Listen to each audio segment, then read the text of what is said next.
como ayudar con las uñas enterradas poquito. No podemos trabajar en uñas enterradas, pero podemos ayudar a aliviar un poquito, por ejemplo, a veces que es nada más como tejido que tenemos que limpiar para esa presión que les duele, como es lo que ya digo. ¿Qué pasa si les duele, da? Depende. El libro nos dice si les duele no lo toquen. Yo lo que le digo es, depende.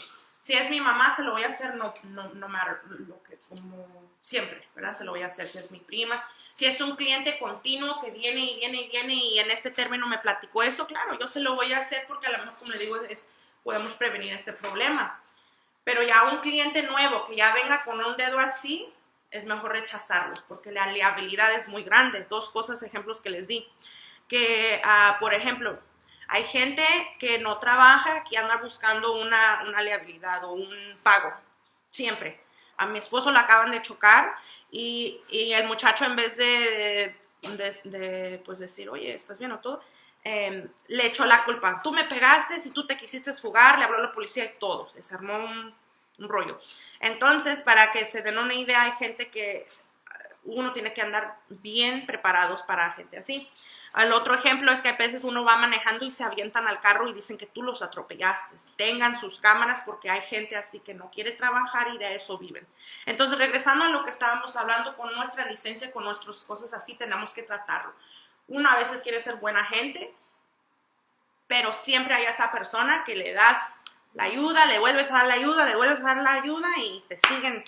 Entonces, tengan cuidado. Con eso siempre al fin de... Yes, for sure, but not like every day. I would just wash them in soap, and I do just rub in alcohol. Yeah, that'll work. That'll work. Because technically, that'll work. I would say maybe at the end of the week you can go ahead and, just, and depending what it is, if it's like a full set, most likely you're going to be okay. If it's like a messy, petty mani, you might want to just disinfect that same day. But for that stone, the Penza stone for your feet. The pumice? The pumice, yes. Do you need to wash it?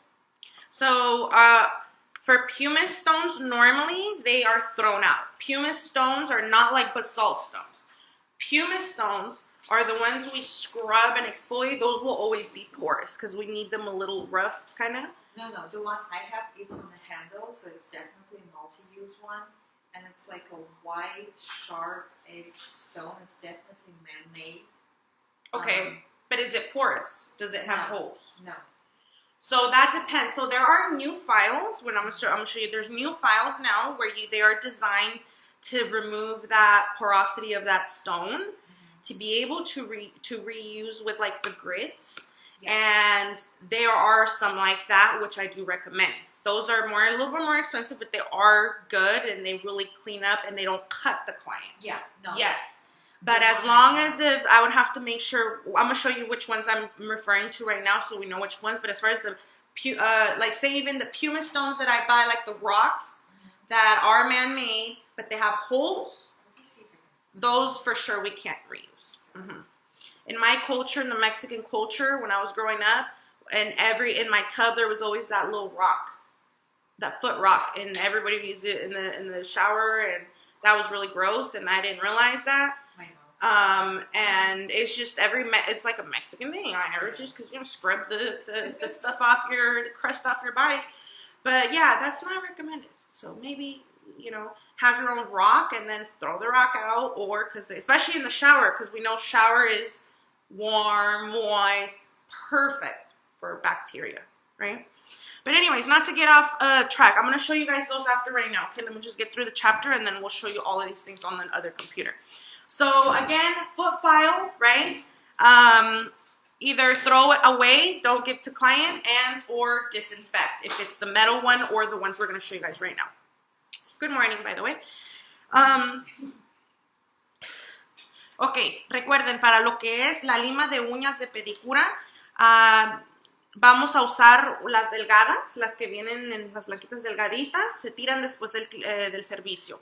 Cuando es manicura, full set, se le puede decir, ¿quieres la lima o quieres el pulidor? No hay problema, se les dice, te lo tienen que tirar después de 1 o 2 semanas porque si no se pueden infectar ustedes solos.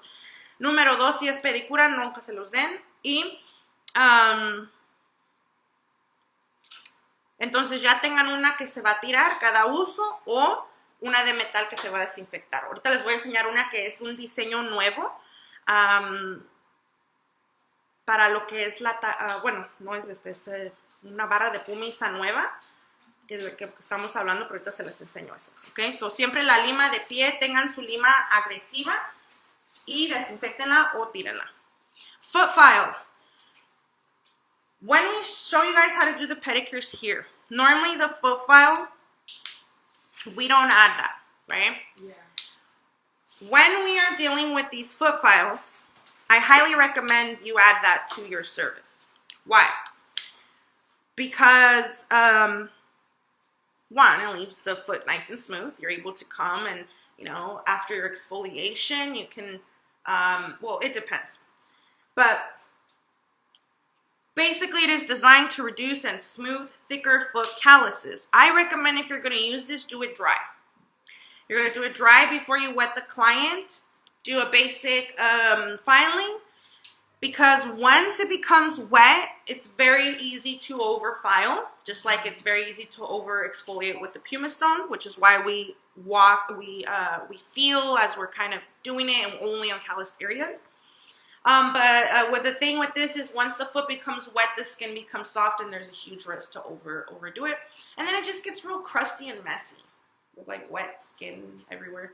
So dry is better. Have a towel under, wrap that towel, or a liner, better, right? Throw that liner away, and then proceed with the soaking and the rest of the parts.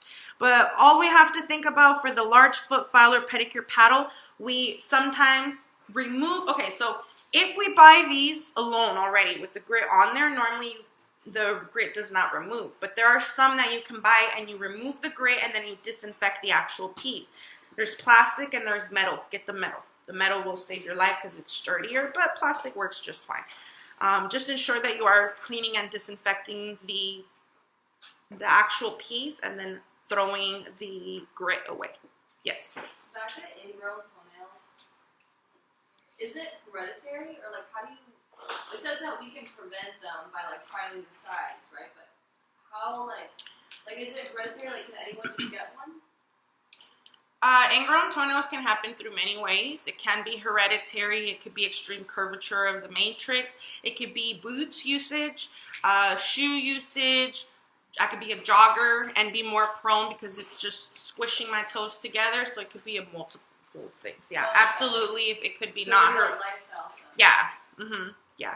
But it can absolutely be like hereditary, where my dad and my mom can absolutely give me extremely curved nails, and now I'm more prone to. Yeah.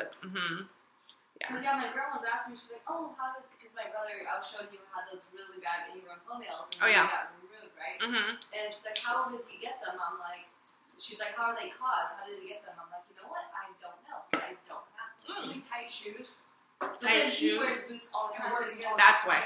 Very bad flat. Boots will do that because how the boot is designed, unfortunately, there hasn't been quite an invention yet to where, because you know, you got the little boot, and right under here you have this big old steel metal.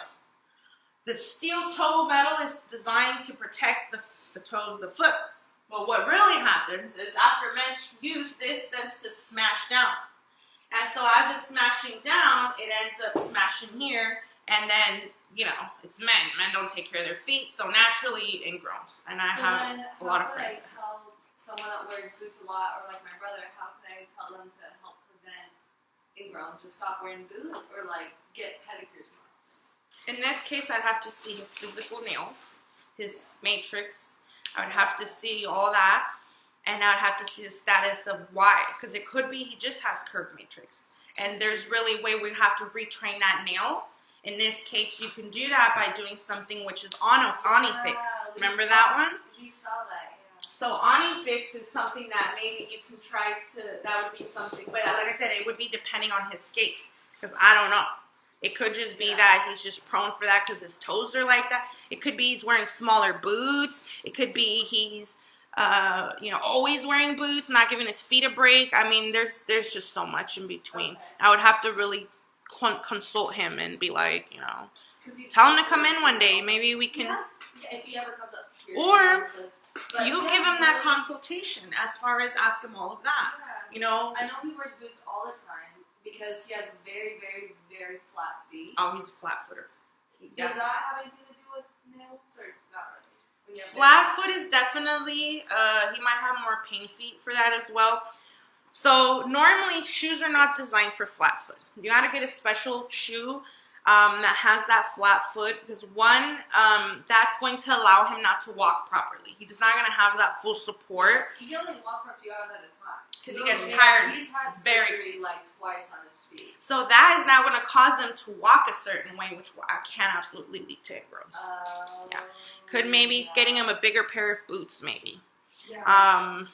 Or hopefully another job where he doesn't even have to wear boots, but I doubt that's an option. So in this case, maybe bigger boots, and then maybe Onifix, maybe retraining that nail, seeing him every 2 weeks and helping him guide it, so it doesn't keep getting ingrown and keeping it clean, so it doesn't get that tissue, and then boom, it gets that. So he's not in the safe zone then. Like even though he got his ingrowns removed, he can very well just get them again if he's doing all the same stuff, right? Yeah, it sounds to me like he's already had that process. It sounds like he most definitely has a curve matrix because he's already had that and he's still getting them. Is definitely the boots. Well, I don't know if he still is because this was only a few months ago. Oh, gotcha. I showed you Ask him. I'm curious now. After the. Can I recommend to like what you said about getting a bigger boot size? Do you just get a bigger boot size and wear more socks? Yeah. Huh? Yeah. Okay. Something that's more wider design. There is wide feet because I'm wide-feeted. So wide foot gives it that space. And then if he can find, I don't know, I'm sure he has to find something for flat-footed. Because it might cost special, it inserts and stuff. Yeah.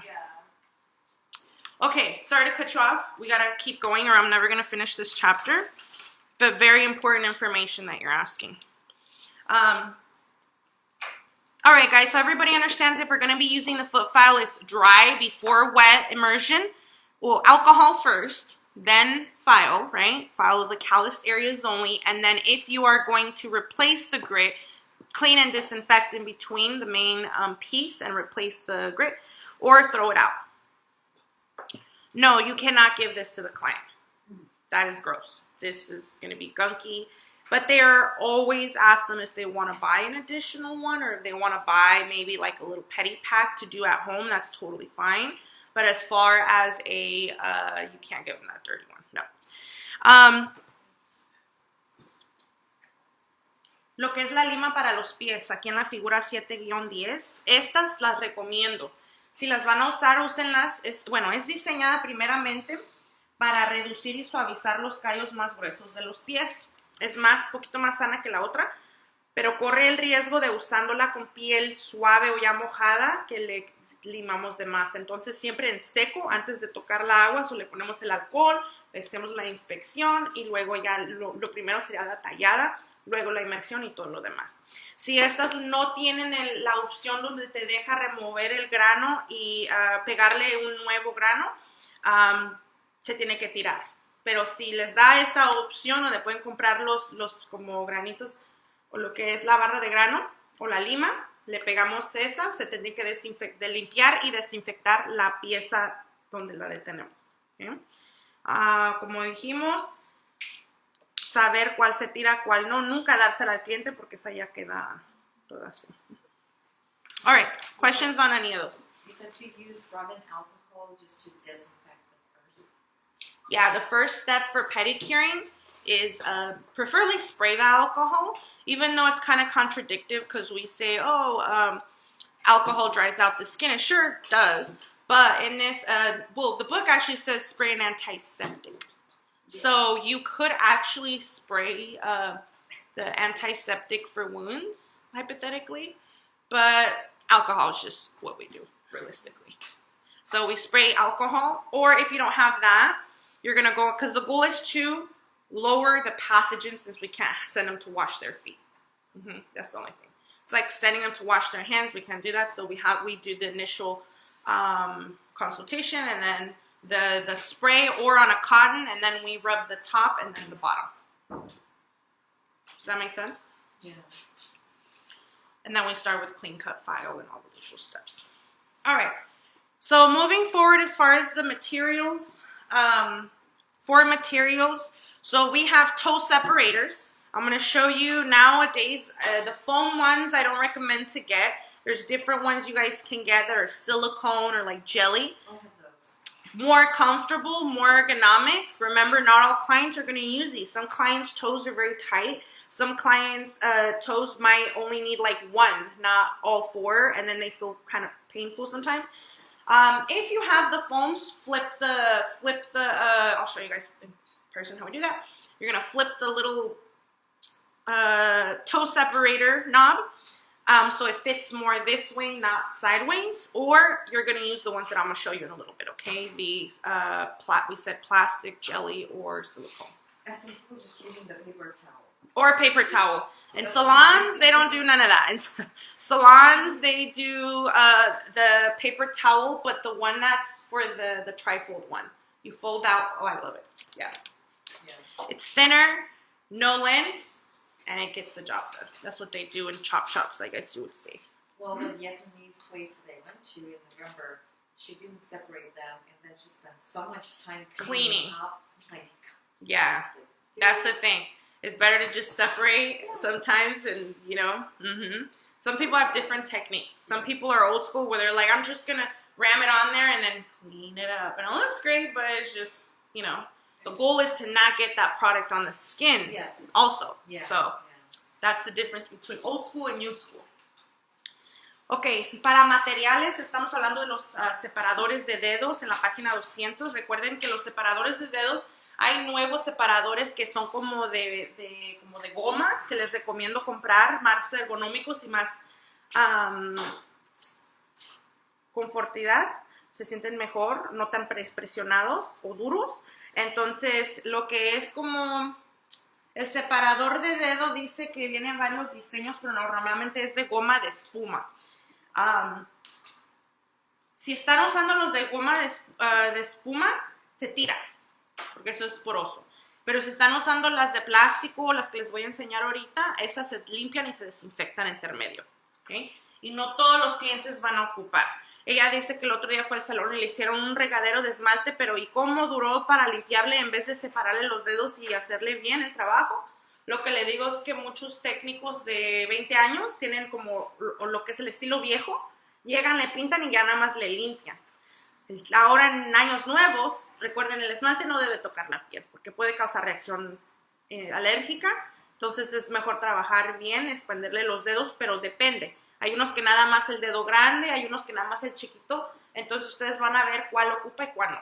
¿Okay? Y siempre pregúntele al cliente que si quiere, se siente bien el separador. Pedicure slippers. I would say pedicure slippers. They are single-use paper or foam slippers in this case. Always remind the clients to bring their slippers with them when they're going to get a pedicure. If they forget to bring their slippers with them, have two options. Have the flimsy single-use paper ones for free, or have the $1 D&D ones that are actual, like $1 little flip-flops that they'll actually make it to the car without falling in 10 pieces, but charge them. So if I'm buying a pack of 10 of those D&D ones that will cost me maybe $12, divided by 10 slippers, it'll probably be about maybe $1.05, right? $1.05. If I want to get my money back and make profit, I'm probably going to charge my slippers $2.50. Those of you who might look at it, or $3, right? Depending on the area. If you're in a fancy area, you're going to charge $3. If you're in a non-fancy area, you're going to charge $2.50. Why so expensive? If you don't want to pay it, bring your slippers. Period. Because the problem is they don't bring the slippers and they want regular polish, and you have advised them that that's not going to work. The moment that you leave them drying 30 minutes, and the moment they put them on there, they're going to mess it up. And guess who's going to have to go and fix it for free? You are. Ain't no way. But if you use no way. That's the thing. You have to. You have to. But if you use the quick dry top coat, it's going to be ready. So That's just true. If you have the quick dry top coat and the spray, you're all good. You're all good. But, you know, clients, they're still going to mess it up. You keep them on the table for 5-10 minutes, And then they're gonna start. Oh, I'm sorry. So one, don't charge for gel, so that way we don't have to worry about that. But if they really don't want it, have both of those, and then bring them, have them bring their slippers, okay? Because it's one of the things that they don't want to pay for it, and they think we're being too expensive for little whimsy slippers, right? I need to edit that out. You're not wrong, girl. Like, for real. Do people do acrylics on pedicure? Yeah. Oh yeah. It's big money for that. A lot. We call it BBL for toes. BBL toes, kind of like liposuction tummy tucks, but for toes. So those who don't know them are. No, I don't like her. No. You could really like be creative with how you totally change the shape of the toe. Yeah. Normally the big way toe. they grow. Yeah. Or like they're not like super straight, or they're all like funky. So Yeah. like, my stepsister, she always has me do acrylic toes on her. Yeah, that's very common. We're gonna talk about that. That's a whole class about acrylic toes, though, because there's a lot of points on that. But very, very good money.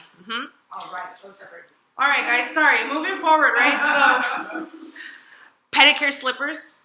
Keeping that in mind. Have some ready, or let the client know. Gloves. We know OSHA wants us wearing gloves all the time.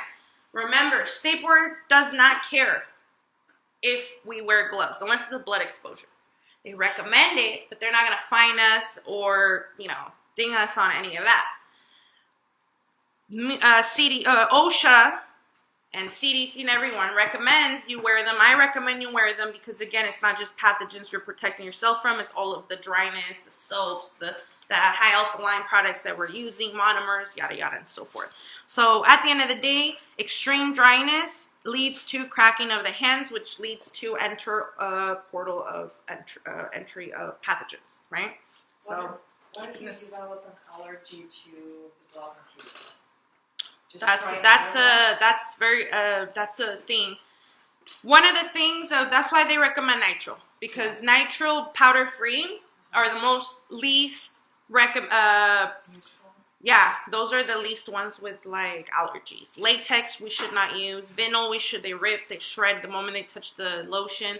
So make sure you're getting the thick nitrile. Also in San Leandro, there's like a little store that sells gloves for $4.50 nitrile. Oh yeah, we were talking about that. Yeah, I found another one. It's like black nitrile gloves. I gotta buy a box to see how thick they are. What store? It's in Hayward. It's like But you also say Hesperian. It's like a little. Honey's furniture store? Honey's has the big bulk ones.